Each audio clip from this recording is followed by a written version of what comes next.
Hello everyone, welcome to my YouTube channel English literature zone. आज के video का हम लोग का टॉपिक है themes of the scholar gipsy. ठीक है, तो थीम्स के बारे में पढ़ेंगे। इससे पहले हम स्कॉलर जिप्सी पे एक ऑलरेडी क्वेश्चन अपलोड कर रखे हैं।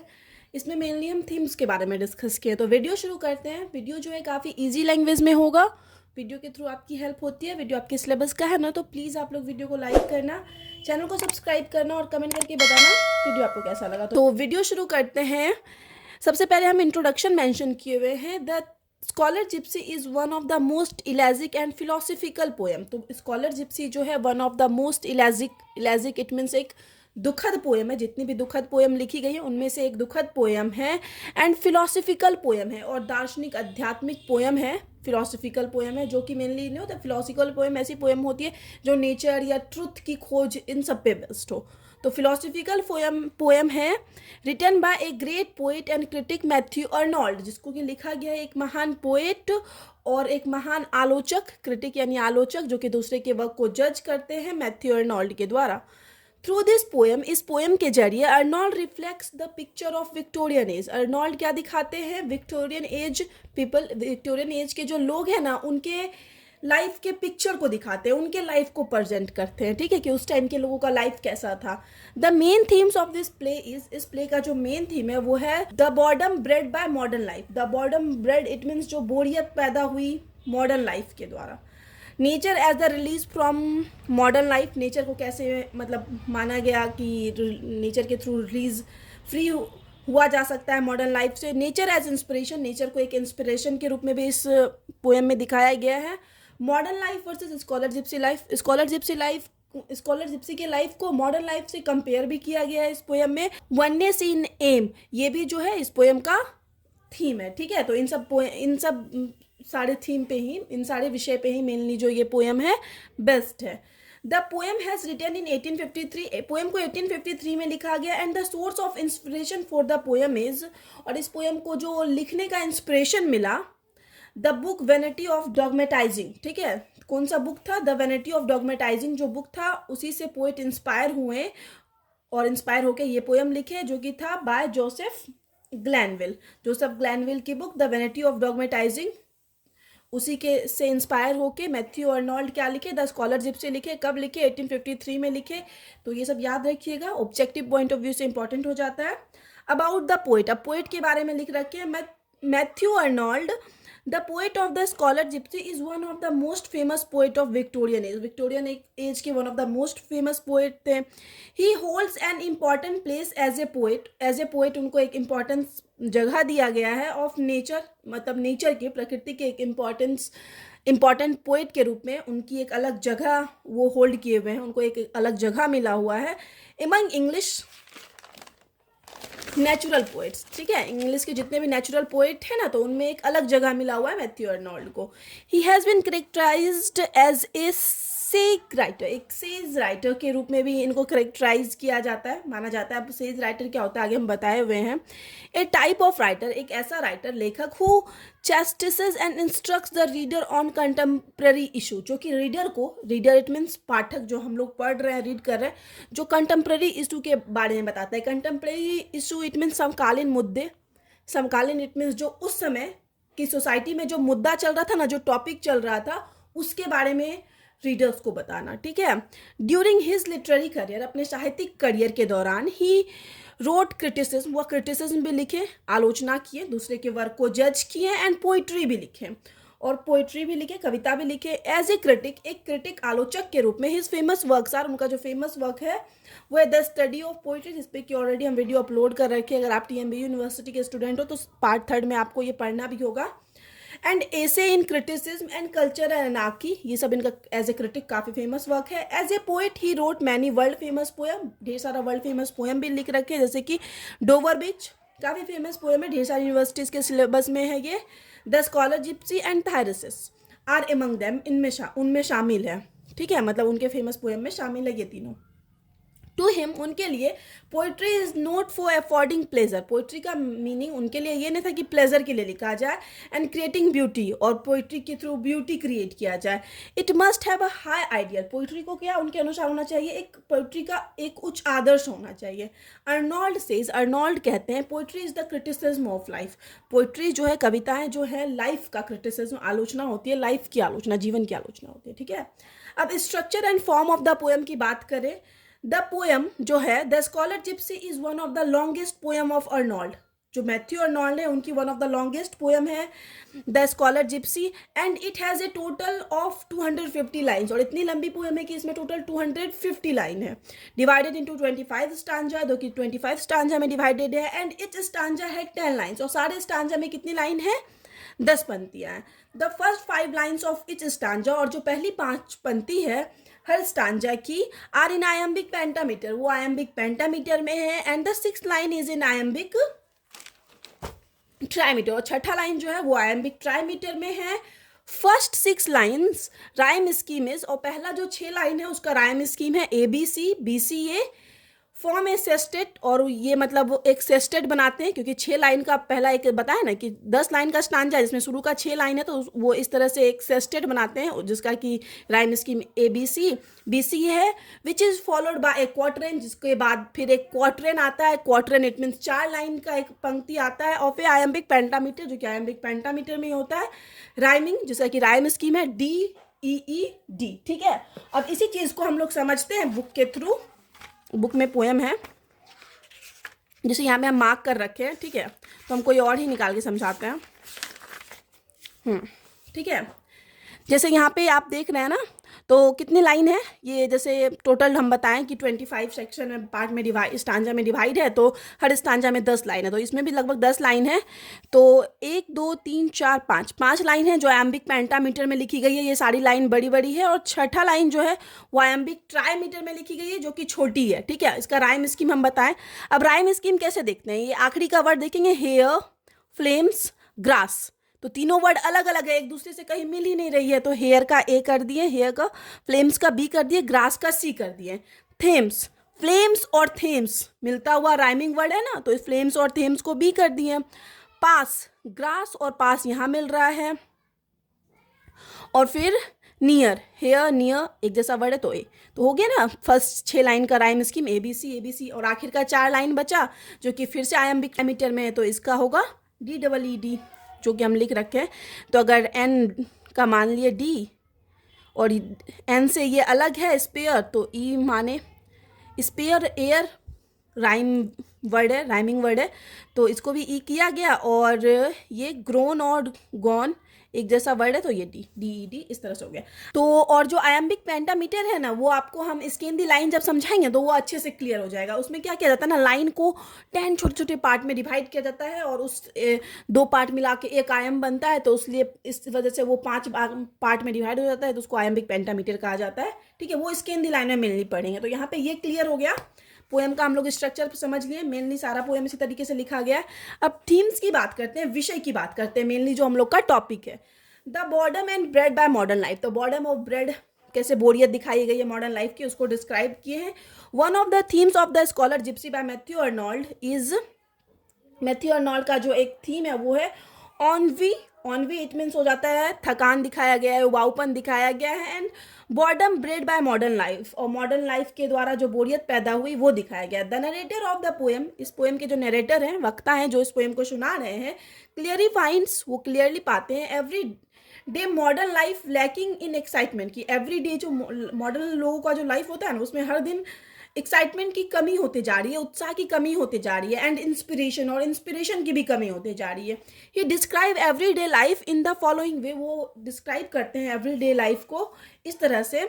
रिपीटेड, ये पोएम की लाइन है, repeated shock again and again, TISS that, आगे करके ऐसे करके लाइन ये आता है, शायद पूछा भी जाता है कभी कभी एक्सप्लेन करने के लिए, ठीक है। टिस दैट करके ऐसे शुरू होता है लाइन।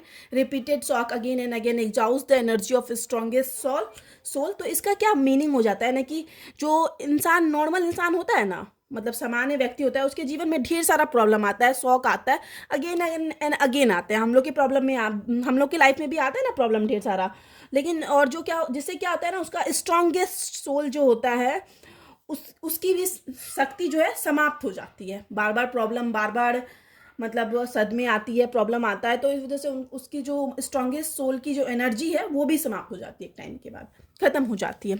अब आगे, everyday life is wearing and exhausting the mind and body. और एवरीडे लाइफ जो होता है कॉमन पीपल का, सामान्य लोगों का, वो काफ़ी थकान भरा होता है, जिससे लोगों का क्या होता है, माइंड भी थक जाता है, बॉडी भी थक जाता है। The narrator praise the scholar Gypsy. अब नरेटर क्या किए, मतलब मॉडर्न लोगों के लाइफ के प्रॉब्लम के बारे में बता दिया, लेकिन अब क्या कर रहे हैं, स्कॉलर जिप्सी की तारीफ कर रहे हैं for being able to escape the life of a scholar in Oxford. कि ऑक्सफोर्ड में उस टाइम जो लाइफ थी स्कॉलर विद्वानों की, उस लाइफ से क्या हुआ, जो स्कॉलर जिप्सी है ना वो भाग निकला, मतलब निकल चुका था, उस लाइफ को पीछे छोड़ चुका था। तो इस वजह से जो नरेटर है, वक्ता है, वो स्कॉलर जिप्सी की तारीफ करता है। Instead the scholar gypsy escape into nature with a band of gypsies. तो जो स्कॉलर जिप्सी है वो किसके साथ भागा, ये गिप्सी का जो मतलब बैंड था, इट मीन्स समूह था।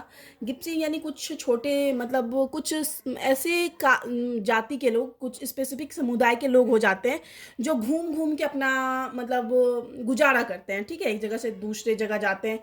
और कंजर लोग, ऐसे कुछ बोला जाता है, छोटा छोटा सामान बेचते हैं। तो उनके साथ क्या किया स्कॉलर जिप्सी, क्या किया, उनके साथ एस्केप किया, भागे नेचर में, प्रकृति की ओर। The gypsy represent a group. यहाँ पे जो जिप्सी वर्ड का यूज किया गया है वो ऐसे ग्रुप को रिप्रेजेंट करता है that does not follow modern industrial patterns, जो कि मॉडर्न और इंडस्ट्रियल पैटर्न नहीं फॉलो करते हैं। क्योंकि जिप्सीज मतलब घूमने वाले लोग हैं, अभी भी जो घूमने वाले लोग होते हैं उनको थोड़ी पता होता है कितना मॉडर्न, मतलब क्या क्या चल रहा है सोसाइटी में। तो वैसे ही समूह के साथ जिप्सी भी भाग गया था, बट स्केप कर गया था मॉडर्न लाइफ से, ठीक है। इट नोट मीन्स भागना अलग सेंस में हो जाता है, बट स्टिल वॉन्डर अराउंड। लेकिन फिर भी ये लोग अभी चारों ओर घूमते हैं। Tries to make a living, और अपनी लिविंग इट मीन्स जीवन यापन करने की कोशिश करते हैं बाय रीडिंग पीपुल्स माइंड, लोगों का माइंड पढ़ के। तो मतलब जो जिप्सियों का समूह है ना, या जिसको कभी कभी हम लोग बोल सकते हैं चारागाहों का समूह, तो वो लोग क्या करते हैं, लोगों का माइंड पढ़ के अपना जीवन यापन करते हैं, उसी के थ्रू पैसा कमाते हैं। अब दूसरा जो थीम है, nature as the release from the modern life, कि नेचर को रिप्रेजेंट किया गया कि नेचर के थ्रू हम लोग मॉडर्न लाइफ से रिलीज पा सकते हैं। इट मीन्स नेचर में हम लोग को शांति मिलती है। अनदर थीम जो है, दूसरा जो विषय है, वे नेचर प्रोवाइड्स फ्रीडम। वह तरीका है जिससे क्या होता है, नेचर हम लोग को आज़ादी, फ्रीडम प्रदान करता है फ्रॉम मॉडर्न लाइफ से। At the beginning of the poem के स्टार्ट में, the narrator is looking at the shepherd. Narrator क्या करता है, शेफर्ड यानी जो शिप चलाते हैं उनके तरफ देखता है। In the pasture it means चारागाह में। The flower stalks save him from the sun. जो फ्लावर स्टॉक्स इट मीन्स फूलों की जो डाली है उनको सन से बचाती है, इट मीन्स सन की तेज धूप से बचाती है। And the narrator sees Oxford tower for distance. और जो नरेटर है ना, ऑक्सफोर्ड के टावर को, ऑक्सफोर्ड जो यूनिवर्सिटी थी उसके टावर को दूर से ही देखते हैं। This tower perfectly referent the ugly unwanted interaction of modern life. और यही जो टावर है ना, वो रेफरेंट इट मीन्स एक तरह से क्या करता है, डिनोट करता है, क्या डिनोट करता है, अगली, एक मतलब इट मीन्स बुरा और अनवांटेड, ऐसा लाइफ जो कोई ना चाहे, क्रिया को रिप्रेजेंट करता है मॉडर्न लाइफ के, ठीक है। इनटू ए परफेक्टली पेस्टोरल सीन्स, उस perfect pastoral scenes, pastoral it means बोल सकते हैं मतलब जहाँ चारों ओर मतलब क्या थी, नेचुरल दृश्य था, उसमें बीच में ये ऑक्सफोर्ड को देखना, ऑक्सफोर्ड के टावर को देखना, वो क्या एक अगलीनेस को प्रेजेंट करता है, ठीक है। The scholar Gypsy has a free, scholar gypsy जो है फ्री है, अनफेटर्ड यानी निरंकुश है, उसके ऊपर किसी भी तरह का रोक नहीं है, अंकुश नहीं है। लाइफ इन नेचर में उसका लाइफ काफ़ी मतलब फ्री चल रहा है, निरंकुश चल रहा है। विच represents the freedom of life, जो कि प्रेजेंट करता है लाइफ के फ्रीडम को बिफोर द इंडस्ट्रियल एज से पहले जो इंसान की लाइफ में फ्रीडम थी। अब है नेचर एज इंस्पिरेशन, ये भी पोएम का विषय है। The narrator believes that, narrator का ऐसा मानना है that the scholar Gypsy is capable to receive divine inspiration, की स्कॉलर जिप्सी है ना, कैपेबल था एक दिव्य इंस्पिरेशन को रिसीव करने के लिए, ठीक है, फ्रॉम नेचर से। And is closer to the source of inspiration, और काफ़ी क्लोज भी है था किसके, नेचर जो मतलब इंस्पिरेशन का सोर्स है उससे काफ़ी क्लोज भी है। द नरेटर बिलीव्स, नरेटर ऐसा मानता है that modern people are not believers in anything, modern लोग जो होते हैं वो बिलीव नहीं करते एनीथिंग, किसी भी चीज़ में। And have no real convictions, और उनका कोई रियल कन्विक्शन इट मीन्स हम लोग बोल सकते हैं मतलब कोई रियल उनकी धारणा या आस्था नहीं होती है while nature brings scholar Gypsy, जबकि जो नेचर होता है वो scholar Gypsy A life of Joy, nature जो है स्कॉलर जिप्सी के लिए एक मतलब खुशी से बड़ा भरा हुआ, क्रिएटिविटी से भरा हुआ लाइफ लाता है। Modern people live stale, modern people जो है एक बहुत स्टेल और इंस्पायर्ड लाइफ, जिसमें कि वो इंस्पायर्ड भी फील ना करे, ठीक है, वैसी लाइफ स्पेंड करते हैं। अब आगे है modern life versus scholar Gypsy life, दोनों के लाइफ में कंपैरिजन दिखाया गया है। इन दिस पोएम, इस पोएम में the narrator compares modern life with scholar Gypsy. इस पोएम में जो है नरेटर क्या करते हैं, स्कॉलर जिप्सी के लाइफ को कंपेयर करते हैं मॉडर्न लोगों से इन ए विविड मैनर यानी ढेर सारे विभिन्न तरीकों से, सच है जैसे कि modern people's faiths and beliefs are uncertain, कि मॉडर्न लोग जो होते हैं उनका बिलीफ, विश्वास जो होता है वो अनसर्टेन होता है, अनिश्चित होता है, as they have been formed in a most casual manner, और जो बहुत सामान्य तरीके से बन जाता है, ठीक है। While scholar gipsy faith and beliefs are certain, जबकि स्कॉलर जिप्सी का जो फेथ, विश्वास होता है वो सर्टेन होता है, एक निश्चित होता है। द नरेटर सेज, नरेटर कहता है, the people of the modern age के जो लोग होते हैं, वे are born in England, England में उनको जिनका जन्म हुआ था, during the period of Commonwealth के time, which followed the string times of the civil war, जो कि मतलब एक उत्तेजक टाइम था सिविल वॉर का, उस टाइम युद्ध होने वाला था। But the scholar gipsy was born in days, लेकिन स्कॉलर जिप्सी का जन्म तब हुआ था व्हेन विट वेयर फ्रेश, जबकि विट इट मीन्स बुद्धि जो थी, wit it means mental sharpness जो होता है ना, वो था, वो काफी फ्रेश एंड क्लियर था। And the life ran gaily as sparkling Thames, मतलब लाइफ जो है बिल्कुल स्पार्कलिंग थेम्स, यानी लंदन की एक रिवर है थेम्स, बिल्कुल उसके जैसी चमकीली लाइफ चल रही थी, ठीक है, जैसे नदी चमकता है धूप की रोशनी से, तो वैसा लाइट से, तो वैसा ही लाइफ किस टाइम चल रहा था, स्कॉलर जिप्सी के time.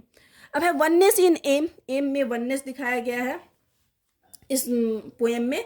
The narrator says, the narrator कहते हैं अबाउट स्कॉलर जिप्सी के बारे में, that he had one aim, कि उसका एक एम था, वन बिजनेस, एक बिजनेस था, एंड वन डिजायर, और वन डिजायर था, एक ही इच्छा थी। दिस वननेस, और यही जो वननेस है, हैज सेव द स्कॉलर, और यही वननेस जो है स्कॉलर को बचाता है। इन द मॉडर्न टाइम में आवर फेवरेट एक्टिविटीज, हमारी जो फेवरेट एक्टिविटीज होती है ना, मतलब फेवरेट एक्टिविटीज हम लोग बोल सकते हैं उत्तेजित या बेचैन सा जो एक्टिविटीज होती है, क्रियाकलाप होता है, have been the cause of our destruction, वह हमारे डिस्ट्रक्शन यानी विनाश का कारण होता है। Modern people's it means 19th century के लोगों की बात हो रही है, ठीक है।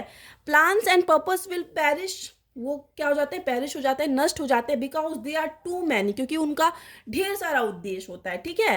एंड कॉन्स्टेंटली चेंजिंग, और ये लगातार चेंज होता रहता है, इस वजह से ये पेरिश हो जाता है, उन लोग का एक एम नहीं होता है मॉडर्न पीपल का, इट मीन्स 19th सेंचुरी के। But the simplicity and singleness of the scholar gipsy, लेकिन जो सिंप्लिसिटी और सिंगलनेस है स्कॉलर जिप्सी की, aim lets him to believe, यह चीज उनको यकीन दिलाती है, that he will live on, कि वह तब तक जीवित रहेगा, and will not perish like us, कि मतलब वो हम लोग की तरह, मतलब हम लोग जैसे नष्ट हो जाते हैं, कुछ टाइम बाद हम लोग की डेथ हो जाती है, वैसे स्कॉलर जिप्सी का डेथ नहीं होगा। And the soul of such one is immortal, और अगर डेथ हो भी जाती है तो ऐसे लोगों का जो सोल होती है, आत्मा होती है, वो इमॉर्टल होता है, कभी नहीं मरने वाला होता है।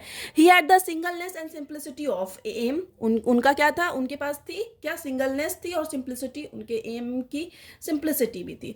अब आगे यहाँ पे खत्म होता है, ठीक है, मेन जो थीम्स था उसको डिस्क्राइब कर चुके हैं। अब हम लोग कंक्लूजन निष्कर्ष देखते हैं। दस इस प्रकार the scholar Gypsy is a criticism of life, the scholar gypsy जो है एक क्रिटिसिज्म, एक लाइफ की आलोचना को रिप्रेजेंट करता है, मेनली लाइफ के बारे में ही बात किया गया ना, उस टाइम के लोगों को के बारे में बात किया गया है। 19th सेंचुरी और 17th सेंचुरी जो स्कॉलर जिप्सी का टाइम था, उस टाइम के लोगों के बारे में बात किया गया है, दोनों की लाइफ को कंपैरिजन किया गया है, तो एक तरह से आलोचना प्रेजेंट किया गया है, ठीक है। The criticism of life that Arnold has outlined in this poem, और जो मतलब जिस तरह से आलोचना प्रेजेंट करते हैं अर्नोल्ड इस पोएम में, इज हाईली पेसिमिस्टिक, वो काफ़ी निराशावाद है, मतलब एक तो नहीं बताते हैं, वो तो हमेशा बोलते हैं कि मॉडर्न लाइफ जो है वो धीरे धीरे खराबी होता जा रहा है, तो एक वो काफ़ी पेसिमिस्टिक है, निराशावाद है। एमलेसनेस, रेस्टलेसनेस, एमलेसनेस यानी ना निश्चित एम होना, रेस्टलेसनेस यानी बेचैन होना, लैक ऑफ फेथ विश्वास की कमी, स्टोइसिज्म यानी भावनाओं जिसमें हम लोग फीलिंग मतलब एक तरह से प्रदर्शित ना कर सके, अपनी भावना प्रदर्शित ना कर सके, एंड सुसाइडल इट मीन्स जो नुकसानदेह हो, and dissipation of mental and moral energy, और जहाँ पे क्या हो रहा है, मानसिक एनर्जी का मानसिक और नैतिक एनर्जी का क्या हो रहा है, अपव्यय हो रहा है, ठीक है। Are found in all age, ये सारा एज में, एंड सोसाइटी, सारा एज और सोसाइटी में पाया जाता है ये सब चीज। Aimlessness, restlessness, lack of faith reflected in this poem and this have been, और जो ये है clearly reflected in this poem, इसको अच्छे से रिप्रेजेंट किया गया है इस पोएम में कि aimlessness, restlessness, lack of faith, faith की कमी, स्टोइसिज्म, इट मीन्स इंसान अपनी फीलिंग्स को एक्सप्रेस नहीं कर पाता। तो ये सब हर एज में पाया जाता है, हर सोसाइटी में पाया जाता है जो कि इस पोएम में अच्छे से रिप्रेजेंट किया गया है। सो अर्नोल्ड, इस प्रकार जो अर्नोल्ड का इंटरप्रेशन, इट मीन्स जो व्याख्या है ऑफ मॉडर्न लाइफ का, विथ इट्स स्ट्रेंज डिजीज, इसके स्ट्रेंज डिजीज के साथ, it's sick Hari and divided AIIMS, मतलब डिवाइडेड एम्स यानी अलग अलग उद्देश्यों के साथ जो मॉडर्न लाइफ पीपल होते हैं, जिस तरह से अर्नोल्ड डिस्क्राइब किए, इज डीपली इमेजिनेटिव, वो काफ़ी क्या है, कल्पनाशील है, एंड पोइटिक, और काफ़ी पोइटिक भी है, ठीक है। तो यहाँ पे जो है ये वीडियो खत्म होता है। वीडियो अगर आपको अच्छा लगा, आपके सिलेबस का है ना, तो प्लीज़ आप लोग वीडियो को लाइक करना, चैनल को सब्सक्राइब करना और कमेंट करके बताना वीडियो आपको कैसा लगा। मिलते हैं नेक्स्ट वीडियो में नेक्स्ट टॉपिक के साथ।